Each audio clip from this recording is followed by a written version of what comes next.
Oui,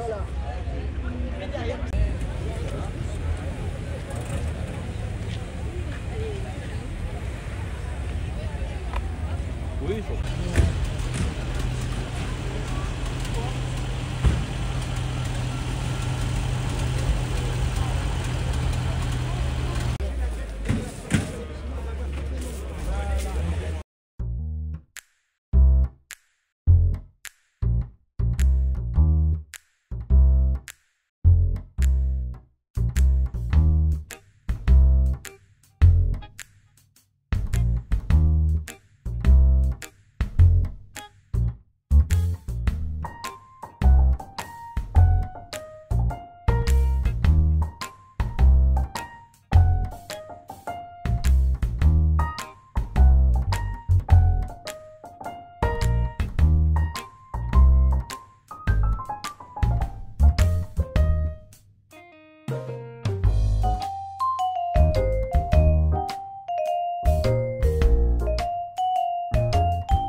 parce que les autoroutes ne sont pas limitées.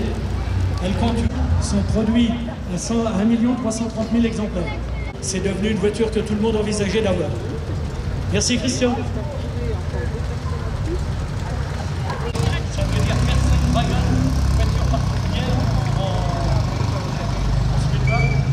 en avec une peinture neuve en couleur d'origine. Il a servi à une commerce de mercerie. Donc il a été repris après en automécane, mais ça n'a rien à voir. Merci Denis. Bon, alors là, il m'a tout trompé. Parce que d'habitude, il vient avec une 402 légère, c'est ce qu'il m'a inscrit. Et puis, manque de peau, il a pris la voiture de madame. Voilà. Du coup, Stéphane, bah, c'est toi qui vas parler.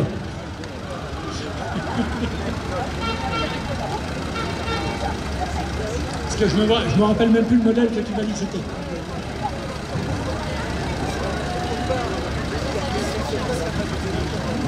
Bonjour à tous, donc c'est une Peugeot 202 de 1939. Alors comme vous le voyez, c'est un cabriolet. La Peugeot 202 est sortie en 1938, issue de la série 02. Précédemment, c'était les Peugeot 402 qui sont sortis en 1934. Et cette Peugeot 202 de 1939, ils en ont fait entre 38 et 48, mais bien sûr la production a été entrecoupée de la guerre et donc il y a eu très peu d'exemplaires.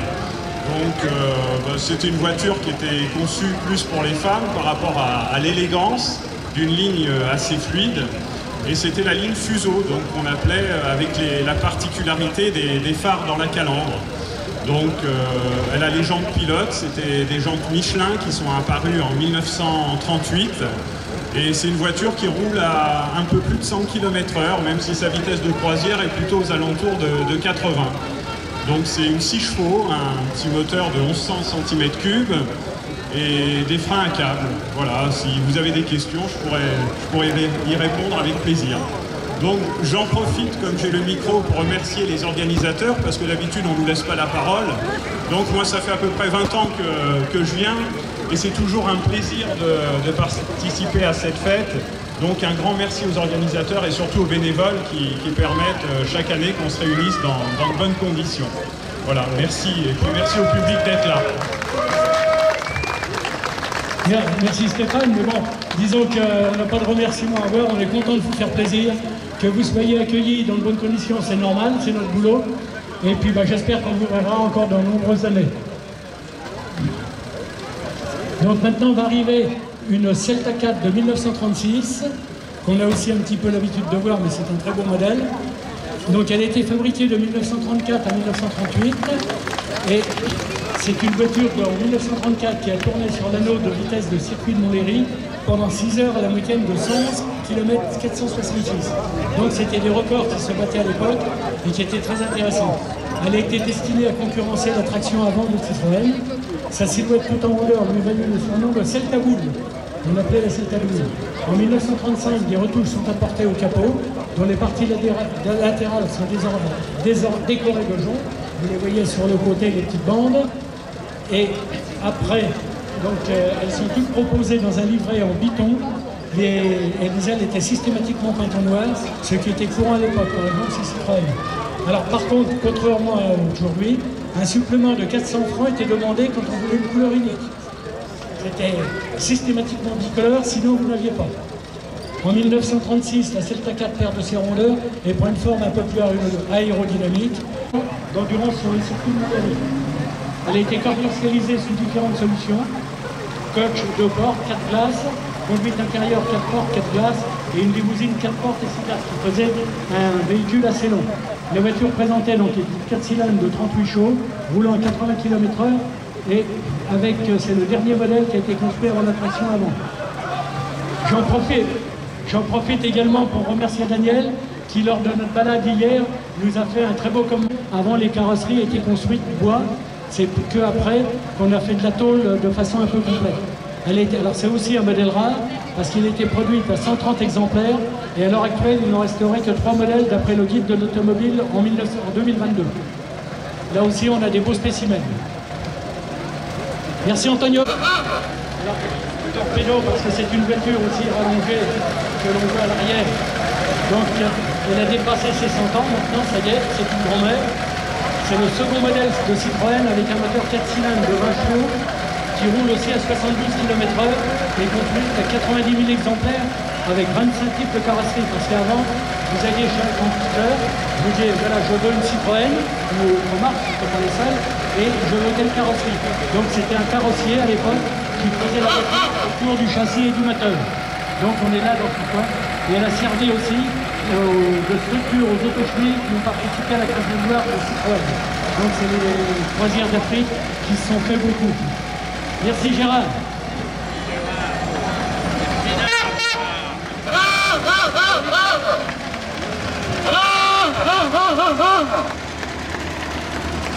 Petite bordelaise, parce qu'entre autres c'était une voiture qui sur Bordeaux a transporté des tonneaux autrefois. Donc Henry Ford rêvait de construire une voiture universelle et son rêve devient réalité en 1908 avec la Ford T. C'est une voiture inaugure la production de la chaîne et pousse encore plus loin le taylorisme. La Ford T, c'est la première voiture populaire au monde et la première à dépasser le cap du million d'exemplaires. Donc il faut savoir que Citroën s'est inspiré de Ford pour construire ses voitures à la chaîne après. Il avait été surpris de voir comment les Américains travaillaient pour faire des voitures, sortir en continu des voitures, et il s'est inspiré pour sortir ses voitures après sur ce modèle-là. C'est un moteur très simple. Il y a un moteur qui est coulé en un seul bloc. Le châssis est constitué en forme d'échelle rectiligne. La carrosserie composée avant tout de tôle à l'époque où le bois était majoritaire, mais là, bon, c'est une exception. Vous avez l'autre qui est en tôle. Qu'est-ce que je peux dire encore? Elle se vantait d'avoir 70 km/h avec une consommation de 10 litres au 100. Alors, il y a aussi un peu une petite particularité amusante. Sur la Ford T, mais ça existait sur d'autres boîtes, au-dessus du collecteur d'échappement, il y a une petite boîte métallique qui est fixée. Et quand Geoffroy fait la route, il sait qu'il va casser la croûte en arrivant, donc il met les saucisses dans un papier alu sur cette petite boîte, et comme ça chauffe, quand il arrive, la saucisse est grillée, il n'a plus qu'à manger. Donc c'est le petit côté amusant, mais qui existait, c'est pas une de ses inventions, ça existait. Voilà.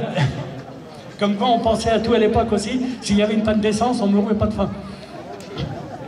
Donc comme je vous l'ai dit, alors celle-ci est de 1925, l'autre est de 1916. Donc, et elle a quand même fait ses 40 km de promenade sans problème. Bravo à vous.